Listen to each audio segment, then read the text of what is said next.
Pasa por aquí cuando quieras. Tengo a la gente. ¡Tenga gente!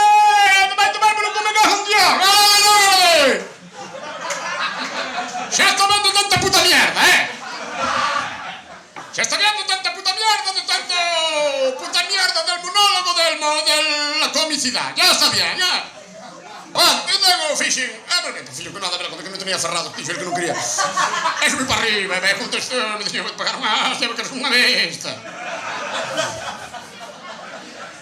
Dixo, non tal que...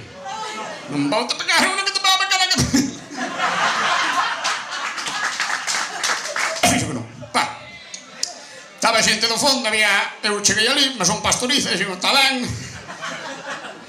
A xente do fondo non escoitaba, non? Pero a xente do fondo xa sabe como é xente así... Xente que non vale, entiendes? Xa se sabe que cando ibas no autobús do colegio, tío, que botaba para atrás, era o que estaba levantadito de las patas, non sabes? Era el peligroso. A mí me toca jollos porque eu estaba no outro día pagado con algo que era un lunes de la mano, un día con todo. Teño máis pichón que Dios. Eu teño un pichón para estas cousas que... Teño moito pichón. Pichón.